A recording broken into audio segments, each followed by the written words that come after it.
The Israeli destruction of Gaza is ongoing. People continue to die in that strip in large numbers. All kinds of civilian infrastructure, the little bit of that is left in Gaza, continues to be bombed and destroyed, rendering Gaza uninhabitable to the 1.8 million people who are still left there, 1.7 million people, as the death toll is at least 45,000 or 50,000, with a lot of estimates, including from Lancet, placing it much, much higher.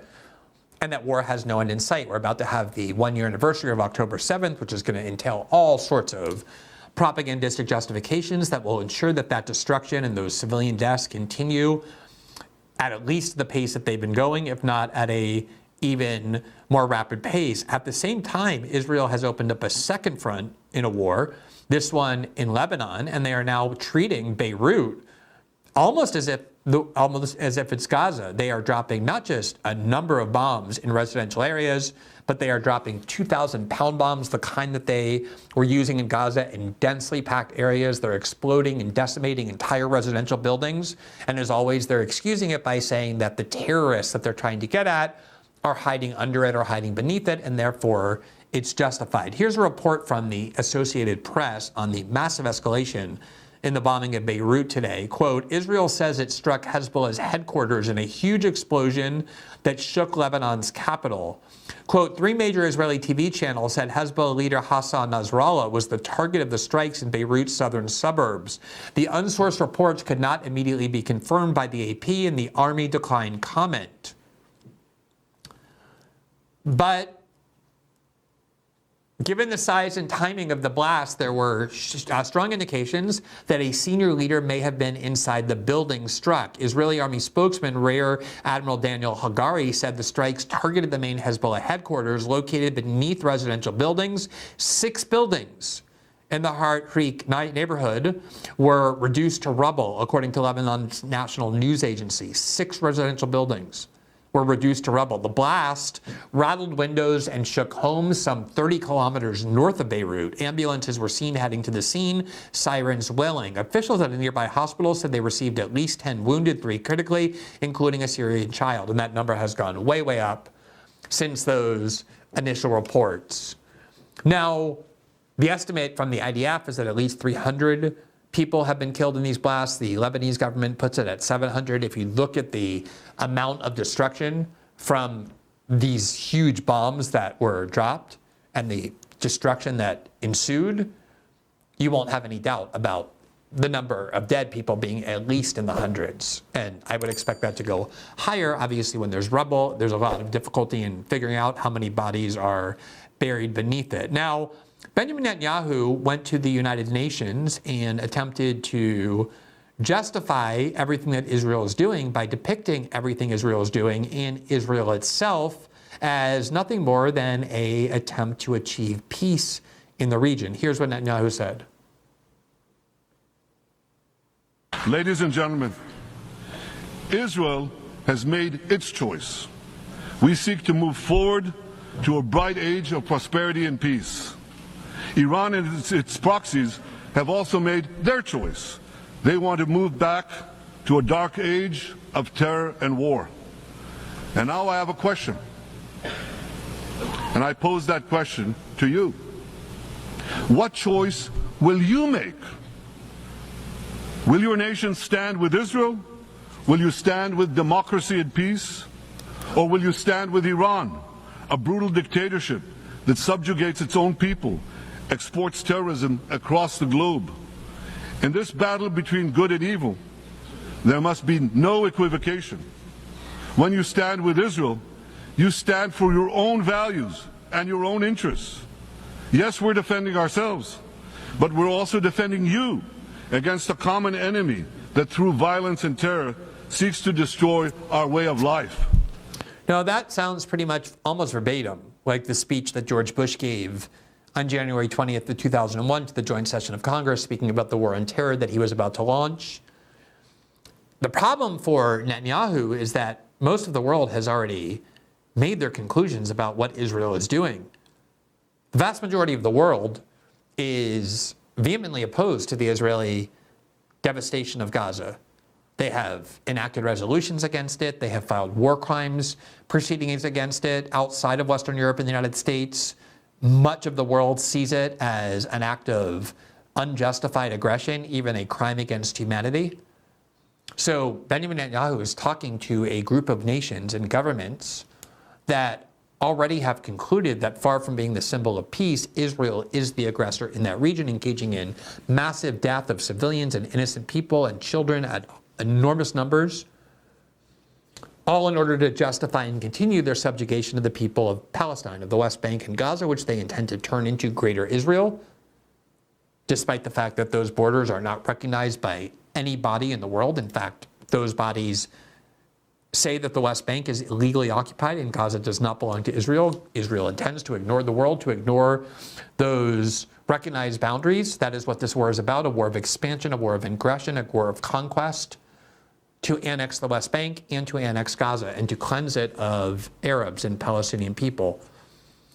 And the war in Lebanon that Israel has now launched is going to be seen the same way, because it's based on the same mentality, which is Israel has the right to extinguish the lives of as many civilians as they want every day, as long as they want, as long as they claim that nearby or underneath there was someone that they regard as a terrorist. Here is another part of Netanyahu's speech to the UN in which he describes, again, the mentality that has governed Gaza, which is that every civilian in Gaza is basically not an innocent civilian. They're responsible for what Hamas has done. And here's his view of, quote, every building or every apartment in Lebanon. They fired those rockets and missiles after they placed them in schools, in hospitals, in apartment buildings, and in the private homes of the citizens of Lebanon. They endanger their own people. They put a missile in every kitchen, a rocket in every garage. I said to the people of Lebanon this week, get out of the death trap that Hezbollah has put you in. Don't let Nasrallah drag Lebanon into the abyss. We're not at war with you. We're at war with Hezbollah, which has hijacked your country and threatens to destroy ours.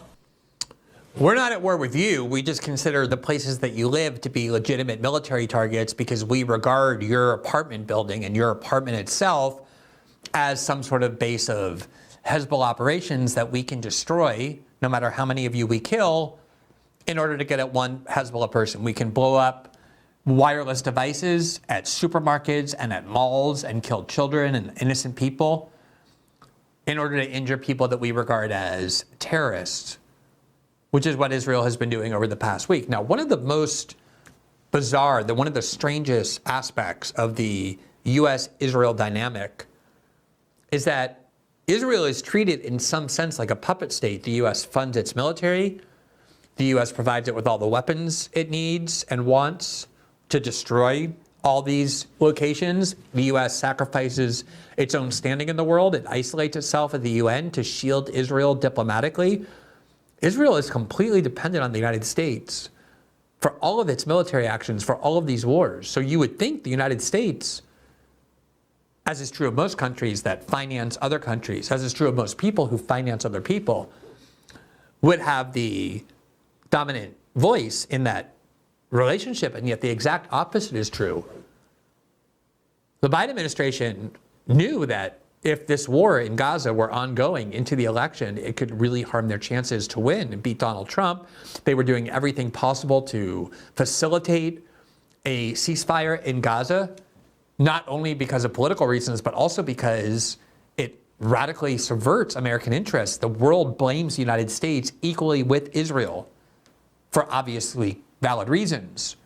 And the more there's anti-Israel rage in the region and the world, there's more anti-American rage and violence in the world. And the more our troops in that area, our assets in that area, our interests around the world are jeopardized by continuing to support Israel. And yet the Israelis have made very clear they don't care what the United States says at all. They don't care what the United States wants at all. In fact, you may recall that midway through what is now the year-long war in Gaza, about 6 months ago, one of the few places where internally displaced Gazans could go in their refugee camp that had been at least reasonably safe was Rafah. And as a result of that, the Biden administration, upon hearing that Israel intended to start invading and bombing Rafah, said, we don't want you to do that. In fact, that's a red line for us, meaning that's the term used by presidents when they say, this isn't just a desire, this is a command, this is a decree. This is something that if you ignore or do after we've called it a red line, there will be consequences for it. Otherwise, what's the point of proclaiming red lines? And Netanyahu immediately mocked Biden for that red line. Said, we don't care what your red lines are. We're going to do whatever we think is in our interest. And they did invade and bomb and destroy Rafah and dispersed all of those people. And the United States did nothing but send billions and billions of dollars more in cash and weapons. And so now the United States has been doing everything possible, again, because they perceive it in their interest to try and prevent escalation with Hezbollah, in part because it brings a massive risk of escalation regionally that could end up sweeping in Iran. And the United States has already made clear, for whatever reasons, that the United States will involve ourselves in that war. We have major military assets deployed there, all of which will be endangered, but all of which will be utilized if this war, as looks increasingly likely, actually does turn into a major regional conflagration. And so the United States has been pressuring Israel in every way to pull back from this escalation, to have a ceasefire with Hezbollah. And Netanyahu is doing exactly the same thing as he did with Gaza, telling the United States, we don't give the slightest concern to what you want. From the Washington Post today, Netanyahu vows to continue Hezbollah war, defying a U.S. ceasefire plan. Quote, the Israeli leader speaking at the UN also issued a stark warning to Iran, saying his country's military could target its assets anywhere in the Middle East. Quote, his swaggering bellicose remarks included a warning to all of Israel's enemies, namely Iran, that there is no place to hide from Israel's might. Quote, if you strike us, we will strike you, Netanyahu said. There is no place in Iran that the long arm of Israel cannot reach, and that's true of the entire Middle East. Friday's speech at the United Nations is the latest in a series of remarks from the Israeli leader that have embarrassed U.S. officials, who earlier this week touted a, quote, breakthrough in negotiating a proposal for a 21-day truce that they insisted was done in full coordination with the Israeli government. White House National Security Council spokesman John Kirby was asked repeatedly Thursday why Netanyahu kept contradicting a proposal that the United States claimed had his support. But Kirby was unable to offer an answer other than to say that the prime minister's remarks were out of step with what his aides had told the U.S. officials privately.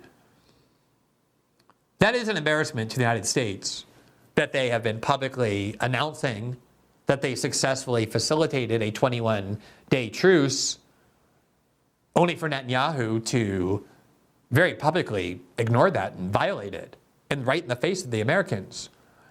But embarrassment is what the United States has been suffering at the hands of what should be its client state of Israel for decades, for years, and certainly since October 7th, where the Israelis just make it increasingly clear that they don't, not only do they have indifference toward what the U.S. wants and says, they have contempt for it.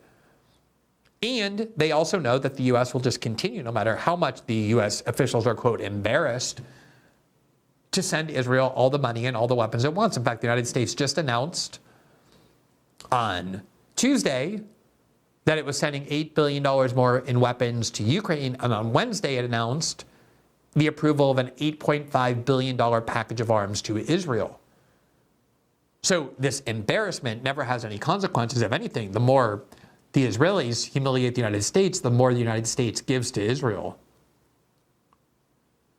Now, it is true that the war in Gaza is getting increasingly less, or smaller and smaller amounts of attention, in part because it's been going on for a year, but obviously this new war is going to get a lot of attention, even though the destruction in Gaza has not lessened at all. From the New York Times on September 24th, this was earlier this week, quote, families of hostages and Gazans feel forgotten as the war heats up in Lebanon. Quote, talks to reach a potential ceasefire in Gaza and free the remaining 100 or so hostages have stalled. After nearly a year, roughly 100 of the more than 250 hostages held by Hamas remain in the clutches of Palestinian militants in Gaza. They include women and older people kidnapped from their homes, as well as soldiers abducted from military bases. With all eyes on Israel's escalating battle with Hezbollah in Lebanon, many families now fear any hopes to save the hostages are rapidly vanishing. said Itzhak Horn, whose sons Eitan, 38, and Yair, 46, are still held. Quote, "We've been abandoned again and again by the Israeli government," he said. And quote, "Now the resources and attention are heading to the north. Both Eitan and Yair were abducted from near Oz, a border village that was devastated by the Hamas-led attack. Many of its roughly 400 members were either killed or kidnapped by Palestinian militants. Noam Dan, who was also abducted there, accused Benjamin Netanyahu, the Israeli prime minister, of, quote, cruelly neglecting the remaining hostages in favor of the escalations. Mr. Calderon's children, Sahar and Erez, were released in the week-long truce with Hamas in November. Mr. Netanyahu had said that he is committed to securing the release of the remaining hostages, but he has repeatedly said he will not agree to a ceasefire with Hamas that compromises on what he called Israel's fundamental security needs. Like many close to remaining captives, Ms. Dan said she believed Mr. Netanyahu was more worried about the future of his government than securing the release of the hostages. Some of his coalition partners have opposed recent ceasefire proposals. Quote, "There's no momentum, no negotiations, not even a bit of anything. Everyone's now busy with the war in the north," Mr. Horn said. Recall that from the beginning of the Israeli destruction of Gaza, the rationale, the justification was, in large part, we have to get our hostages back, which never made any sense. Why would a strategy for protecting hostages in Gaza be to bomb Gaza indiscriminately? And there were far more Israeli hostages in Gaza killed by Israeli bombardments than Israel was able to rescue.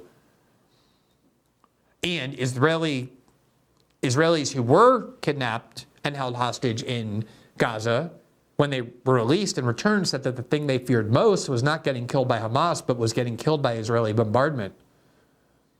Netanyahu has never cared about the hostages at all, not at all. And it's the families who see that. There are people in Israel in hundreds of thousands of numbers going out into the street to protest that fact. What he cares about is his own political future, his concern that his government will fall apart unless he continues to go all out with war with all of Israel's neighbors, and the fact that he faces a serious corruption trial, which he will have to face the minute he leaves the presidency. He's killed a lot of hostages. He's done almost nothing to secure their release. And that's what their families are in large numbers saying. Here from the UN News today on the Lebanon crisis, quote, "This is just the beginning," say those impacted by deadly escalation. Quote, "We are witnessing the deadliest period in Lebanon in a generation, and many express their fear that this is just the beginning," said Imran Riza, the UN's top aid official in Lebanon. Quote, "The UN and its partners are closely coordinating with the Lebanese government to support the response efforts. This includes aligning and distribution, conducting joint assessments, and identifying urgent needs for affected populations." Speaking from Beirut, Mr. Riza, the UN humanitarian coordinator in Lebanon, said that for nearly a year, the country's people, and especially those in the south, had, quote, lived in fear that the war in Gaza could come to them. Today, across Lebanon, thousands of people in rural communities previously unaffected by Israeli targeting of Hezbollah infrastructure have fled bombardment and widespread destruction that have claimed at least 700 lives, injured thousands, and uprooted around 12,000 people, quote, within mere hours, he said. Now, obviously, there's an enormous amount of hatred and rage and a desire for violent retribution against Israel for self-evident reasons. But every time that also spills over to the United States, to the government, to our military, to the soldiers deployed there, to our interests all over the world. From the Times of Israel earlier today, quote, "Security source says Lebanese army is putting up a protective cordon around the U.S. embassy." Quote, "The Lebanese army is protectively setting up a security cordon around the U.S. embassy in Lebanon, which is north of Beirut," a security source tells Reuters. And at first glance, it may seem confusing. Why would the U.S. embassy in Beirut need fortifying when it's the Israelis dropping the bomb? But of course, everyone in Lebanon, everyone around the world, except in America, understands that this is as much of an American war as it is an Israeli war. For many, many years now, people, even within the national security community, have been warning that our continuous, unflinching, unlimited support of Israel in every one of their wars and conflicts with their Arab neighbors is highly detrimental to American interests. They often have to apologize after they speak that truth, because that's one of the taboo truths that is not permitted to be heard in the United States. But frequently they have said it, including David Petraeus, the general who led the counterinsurgency in Afghanistan and then ran the CIA for President Obama. In 2010, the Jerusalem Post reported, quote, Arab-Israeli conflict hurts the United States.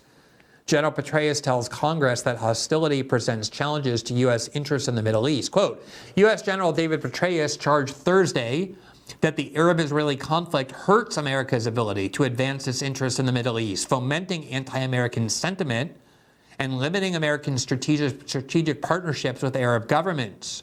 Petraeus called the conflict one of the, quote, root causes of instability and obstacles to security in the region, which aids al-Qaeda, and argued that serious progress in the peace process could weaken Iran's reach as it uses the conflict to fuel support for its terror proxies. Quote, the enduring hostilities between Israel and some of its neighbors present distinct challenges to our ability to advance our interests, he said. In the written testimony, quote, Arab anger over the Palestinian question limits the strength and depth of U.S. partnerships with governments and peoples in the Middle East and weakens the legitimacy of moderate regimes in the Arab world. This is just blatantly and obviously true. That, moral questions aside, just on a strategic basis, our decision to elevate Israel and its military in wars to at least a level of priority equal to our own wars and military, if not at a higher level. There's a lot more criticism of American wars in the United States than there is of Israel wars. A lot more opposition to American military spending in the United States than there is for American military spending for Israel's military and wars. But it's not just a moral question, it's that strategically the United States ends up being hated by huge parts of the world that impede its interests because of how closely it stands by Israel, how much money and the weapons, when the bombs fall, people understand those are American weapons that were provided for that reason. Now, one of the ironies of Israel constantly claiming that it's Hezbollah and Hamas that purposely build their military targets and installations in civilian areas is that Israel has done that for decades. Exactly that. The New York Times in May of 2021 published an article, quote, a look inside Israel's, quote, Fortress of Zion military command beneath Tel Aviv. The country's military and intelligence commanded the recent assault on Hamas in Gaza from an underground bunker made for high-tech wars. So they are building, the Israelis are, their command and control centers, their military targets underneath civilian infrastructure in Tel Aviv. You think that if Hezbollah or Iran shot missiles and blew up residential apartment buildings in Tel Aviv, anyone in the West would dare suggest that if it killed hundreds of Israeli civilians, that was justified because there were military targets, legitimate military targets underneath that the Israelis purposely constructed under civilian infrastructure deep in the ground of Tel Aviv? Here's a Google map that shows where that military base is that is in Tel Aviv, that under which the Fortress of Zion sits. And in this map, you can see that red dot there, which, if we could pull up these pens so we can just emphasize them, this red dot here is the military base, and many of these other very nearby infrastructure and buildings are civilian buildings. They're shopping malls, they're residential centers, museums, art galleries, right in the middle of Tel Aviv. And the Israelis built this principal military command and control base, the Fortress of Zion, as the New York Times called it, right underneath that structure. So the only way that you can get at it is by dropping massive bombs that will blow up all of the civilian infrastructure and the people inside of it as well. What possible ground would anyone have to object to someone doing that if they're defending the Israeli bombing of schools and residential buildings in Beirut and in Gaza? And as I said earlier, if you want to apply it to the United States to make it a little closer to home, if you were Iraq or if you were Afghanistan or you were Yemen or Syria or Libya, any of the countries that the United States has been bombing and killing civilians in with drones and airstrikes. Over the last 15 years, you were able to identify a military commander who designed those attacks that killed your civilians and found out where he lived inside the United States, and it turned out he lived in some high-rise apartment building in a major American city, which is probably likely since those types of people, once they leave the military, generally making a massive amount of money, serving as consultants for the military-industrial complex, telling Raytheon and General Dynamics how to get massive contracts from the Pentagon, in which they once worked. By this moral framework, any of those countries that we bomb would be justified, or any of these countries that we bomb in the future would be justified in just blowing up the entire 84 high-rise of apartment buildings filled with civilians. And their argument would be, oh, the military commander was in it and we wanted to get him. And the only way we could get him, because he lives among civilians, was by blowing up this building. That's exactly the moral and legal mentality and framework the Israelis are using to justify everything they're doing in Beirut and everything they've been doing in Gaza over the past year. Is that an acceptable framework when applied reciprocally to the United States or to Israel? Just to ask that question is to answer it. Now, just to give you a sense of the magnitude of the destruction, there have been videos taken by people in Beirut that have been verified by outlets such as the Associated Press, and the Associated Press published several of those videos just to give you a sense for how massive these bombs were that were dropped in the middle of residential areas in Beirut earlier today.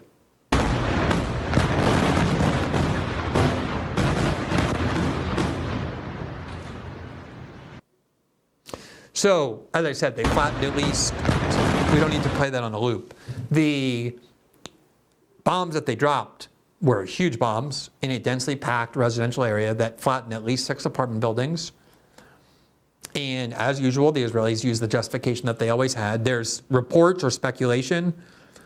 Oh, I think we have actually more here. It wasn't actually on a loop. Let's just finish playing that just to get a sense of the magnitude. You'll see it from different angles. You'll see how many apartment buildings were exploded. You'll see how close they are to all sorts of residential facilities, the massive smoke clouds that are in the air hovering over Beirut. Obviously, that's designed to be, and of course is, terrorizing. You can hear human screaming coming from those places where there's bombing. You can hear that in that part.